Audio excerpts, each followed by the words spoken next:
I've been responding to a lot of comments recently about people who've considered locks but haven't really committed because they feel like locks are permanent or that they wouldn't like how the locks would come out. I can address that because that's how I felt at the beginning of my lock journey almost 9 years ago. The longer you wait to start, the longer you won't have locks.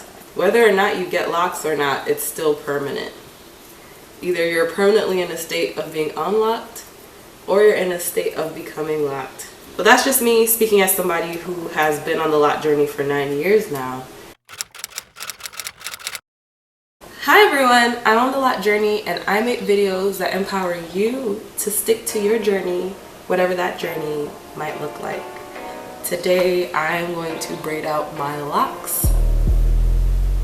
And I'm recording it. I'm gonna just chit chat with you all. I'm about to head out to work, but I'm in the middle of taking down these braids. So I've had these braids in for about 2 weeks now, and I've sprayed them to keep them moisturized. My hair actually feels surprisingly more moisturized than usual, at least. I've been using the spray with aloe vera gel and the essential oils as well as carrier oils in it. I've already taken down the left side of my head, your right side. I'm gonna take down the right side of my head, your left side. So I have these rubber bands at the ends of each braid. Each braid has 6 locks in it, or 3 for the 2 braids that didn't have 6. And then, yeah, I'll be just taking that down and I'll curl my hair.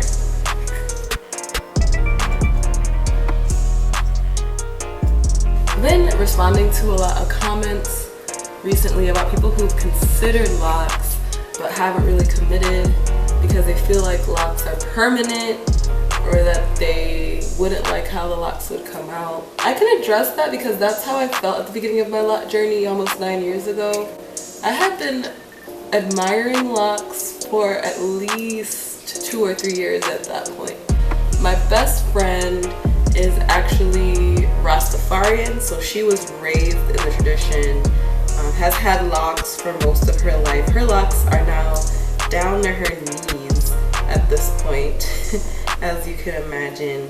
And she was the first person that I had ever met who had locks that, first of all, the first person I knew personally that had locks, and second of all, the first person I met who had locks who maintained them very well, and they were neat.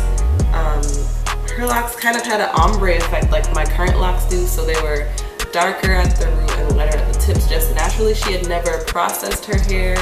She had never used any harsh chemicals on her hair. And so I spent most of high school really just watching her operate, and she curled her locks a lot.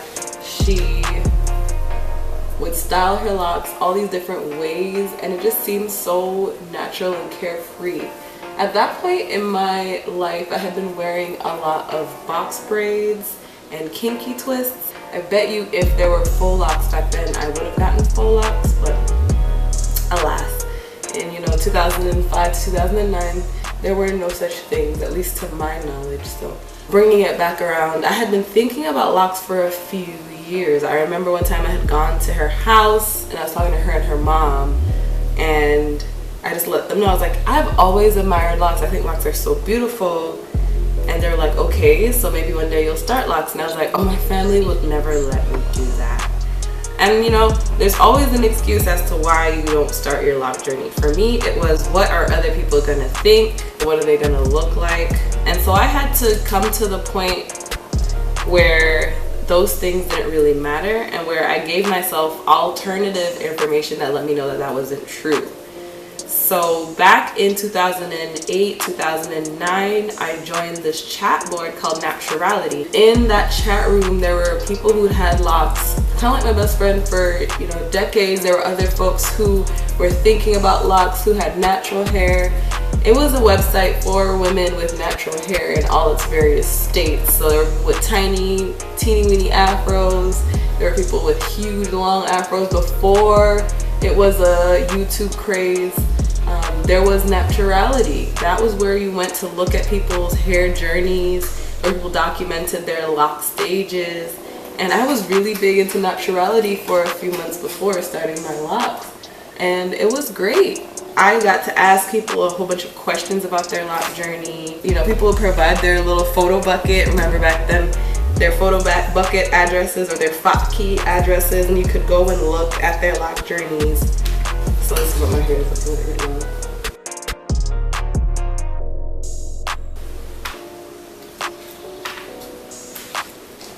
But you can look at their lock journeys from day one all the way until the present. And I think eventually I had looked at enough journeys from people who had hair textures that were similar to mine for me to feel confident that if I aimed for 50 to 100 locks, that's what I really wanted. And that's what I started with. I started with around 80 locks. If I aimed for around 50 to 100 locks, that I would get the look that I was aiming for with my hair texture and density, and that it would be manageable for me to maintain on my own. I get it. I get why people keep saying that they've thought about locks, but they think it's too permanent or they're not sure how it would look. Because I used to feel that way, but then not getting locks is also a permanent state. If locks is the, you know, final state. Because, you know, the longer you wait to start, the longer you won't have locks. But that's just me speaking as somebody who has been on the lock journey for 9 years now. Whether or not you get locks or not, it's still permanent. Either you're permanently in a state of being unlocked or you're in a state of becoming locked. And I think something that strikes me about when people talk about the permanence of the lock journey is that a lock journey isn't just getting somewhere and being there. I think in my experience it's been more of a transformation from one state to the next, and then even when you get to the lock state, you're still learning. At least that's what is the case for me. I'm still learning how to take care of my hair.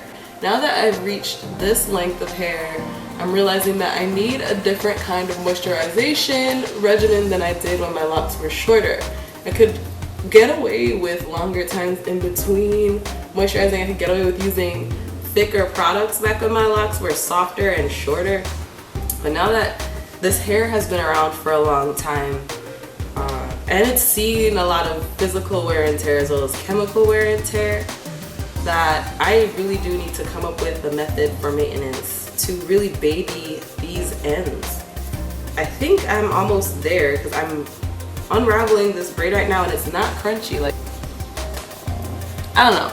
It used to crunch as this is like, you know, admitting the state of affairs, but my locks get crunchy sometimes, especially the parts of my locks that were blonde at one point. So around the front area of my head where I dyed it blonde.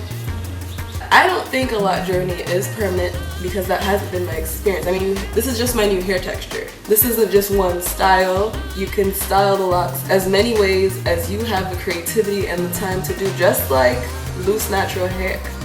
I watched Nathina Antoinette last week put kinky hair over her locks. She did a crochet style, which was really great. I've watched people put wigs over their locks, and not because they wanted to hide their locks because they were ashamed of their lock journey, but because they wanted to experience the full range of versatility of their locks. They slay their locks even when they're not put away, but they put them away sometimes to experiment with different styles. And so that hasn't been my experience of locks. I am really curious as to why people feel like locks are too permanent. Especially people who get weaves or wigs or braids a lot. I guess I was watching another video the other day where someone talked about how, and it was true, I think it was a goddess in the making who was talking about dealing with people who haven't come to certain realizations about themselves yet. She quoted Iyanla Vanzant, and I love the show Iyanla Fix My Life. I'm always watching it, so I was really happy that she had talked about it. But she brought it back to the surface for me in terms of talking about you can't convince somebody of something that they don't want, that they don't see as a priority, and that it's easier for people to do what they've always done, even if it's not working, even if it doesn't benefit them, because it's less scary, there's less risk, perceived risk involved, even if it's detrimental. So if anyone's ever, tried to convince their friends who are not natural that natural hair would look good on them, people just confirm whatever beliefs they already have about themselves, and trying to provide information that's designed to convince them differently, this is not gonna work. And so sometimes when I hear those comments, I think I need to just remember that everyone's at a different stage in their growth journey, and everyone's reality is a little bit different. So maybe that is their reality. In their world, locks are permanent, and they are true permanent, and there is no variation because they haven't really experienced anything else. I hope that, and on my channel at least, I can show people that locks are way more versatile than they're given credit, and that you can do so much with them more than just wearing them down, but that even wearing them down is gorgeous, and that to be locked is free. I like the wake and shake. I like the wash and go. I love that I can still wear a braid out like I did when I was a loose natural, but that it looks different every time. So here's the final look.